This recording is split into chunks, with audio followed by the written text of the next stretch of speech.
आता निवडणुकींपासून ब्रेक घेतला पाहिजे पुढच्या विधानसभेच्या निवडणुकीपर्यंत. पण या ब्रेकमध्ये काय करायचं? ऑफकोर्स मजा करायची, धमाल करायची, मस्ती करायची यूथ ट्यूब सोबत. कारण youth tube is back and so am I. पण इतके दिवस मी कुठे होती, काय करत होती, असे अनेक प्रश्न तुमच्या डोक्यात आता आले असतील. I know. पण मी या सुट्टीत ट्राय केल्यात काही अमेझिंग गोष्टी. ऑफकोर्स मतदान केल्यानंतर मी ट्राय आउट केलेत काही ॲडव्हेंचर स्पोर्ट्स. आणि हो, या सगळ्यामध्ये शचीही माझ्यासोबत होती. तर लेट्स चेक आउट ते सगळे ॲडव्हेंचर स्पोर्ट्स. आपण संजय गांधी नॅशनल पार्कच्या एका छोट्याशा टेरिटरीमध्ये आहोत, which is the Yeoor territory. 104 square kilometer ही एवढी मोठी जागा आहे Sanjay Gandhi national park.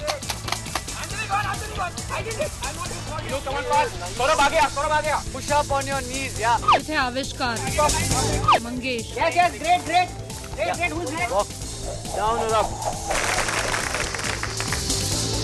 Don't point it at someone. Mihir, Guys, check for safety. आणि गौरांग त्यांचं ॲडव्हेंचर एरिना चालवतात. त्यांच्या कंपनीचं नाव आहे Natura. Natura outdoor education and training solutions private limited हे असं आमच्या कंपनीचं नाव आहे. 1, 2, 3, start. Everyone formation. Go ahead. Chandra. I can't describe it because आमचं पिल्लू आहे समज. आम्ही सुरू केले. आम्हाला वाटतं की आमचा जॉब जो आहे इज अ पेड वेकेशन. आमच्या चौघांमध्ये आविष्कार हा तसा सगळ्यात सिन्सिअर आणि फार सिरियस पर्सन आहे. Talk you through the sort of gear that we are going to use. Safety paramount असल्यामुळे काही गोष्टी हिटलर सारख्या कराव्या लागतात.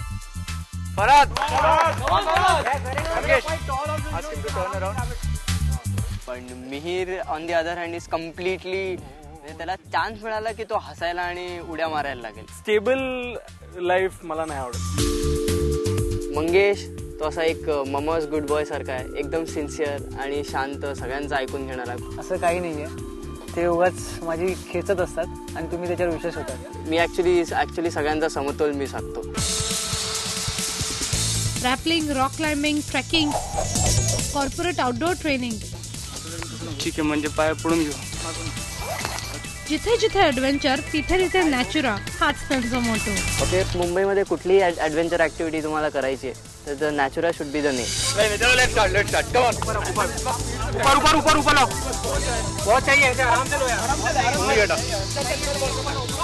वेगवेगळ्या कंपन्यांसाठी आउटडोर ट्रेनिंग करण्यामध्ये नॅचुरा म्हणजे नंबर 1. जेव्हा पण मी दादर स्टेशनला जातो, गर्दी बघतो, लोकांची धावपळ बघतो ऑफिससाठी, मला असं वाटतं की लोकांनी एकदा तरी बाहेर जावं, निसर्गात जावं, आउटडोअर्समध्ये जावं.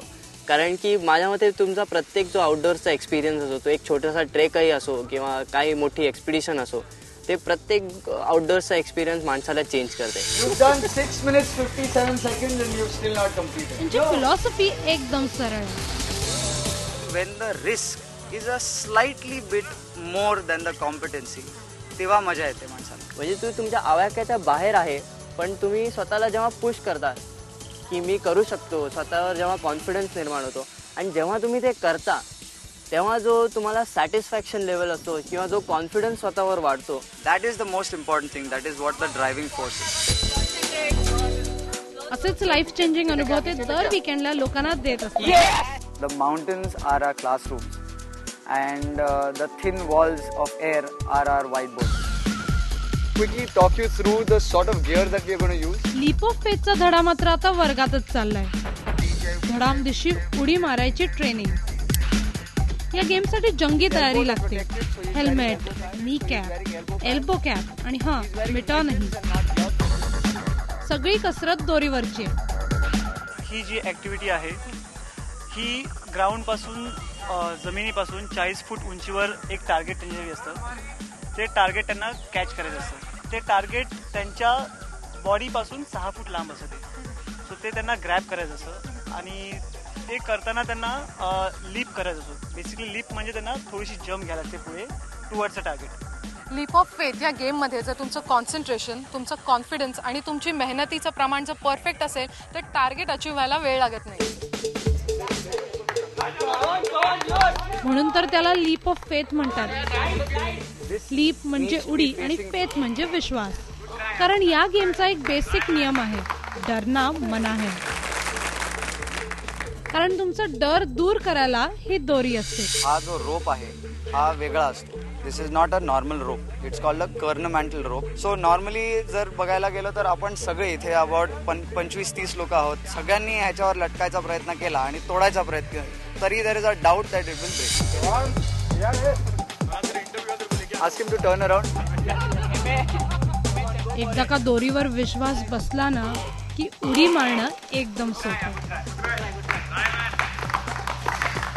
3 बकरे हलाल होण्यासाठी रेडी झालेले आहेत. आपण त्याच्यापैकी एका बकऱ्याशी बोलणार आहे. फराग, टेल मी कैसे लग रहा है? डर लग रहा है? फट गई है. It was very scary at every step. Whenever I felt scared, I used to pray. Ajay, कसं वाटतंय? खूप भीती वाटते पण एक्साइटिंग पण आहे. बघूया काय होतं.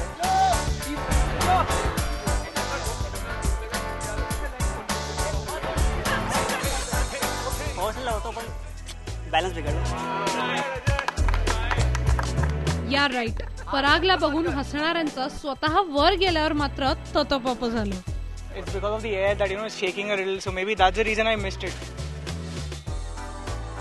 पण हा नुसता गेम नाही तर इसमें छुपे है लाईफ के फंडे. बघायला गेलं तर 2-3 प्रकार आहेत. एक तर रिस्क मॅनेजमेंट, मगाशी तुम्हाला जसं बोललो ते. एक सिस्टम वर्कशॉप, म्हणजे तुम्ही तुमच्या सिस्टमवर किती तुमचा भरोसा आहे त्या गोष्टीवर तुम्ही बोलू शकतात. आणि आणखीन सेल्फ कॉन्फिडन्स, सेल्फ इनोव्हेशन्स या गोष्टी तुम्ही बोलू शकता. जेव्हा ते टार्गेट अचीव्ह करतात तेव्हा त्यांनी काहीतरी अचीव्ह केलं आहे जे त्यांनी आयुष्यामध्ये कधी केलेलं नसतं. सो ते जे सॅटिस्फॅक्शन असतं ते त्यांना मोस्ट इम्पॉर्टंट असतं आणि त्याच्यामुळे ते त्यांना खूप आनंद. Feeling great.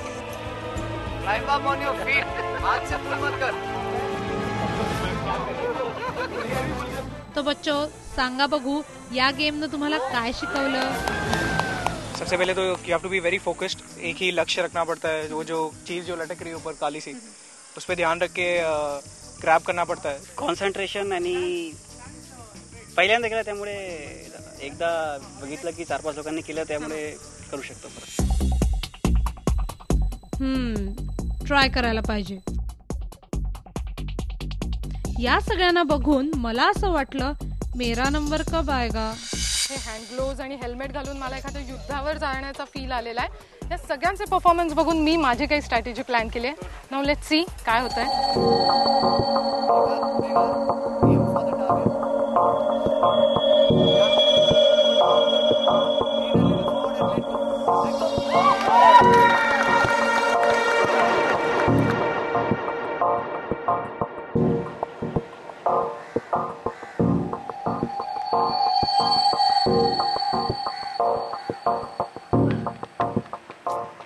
आकाशात तुम्हाला उडावंसं वाटलंय?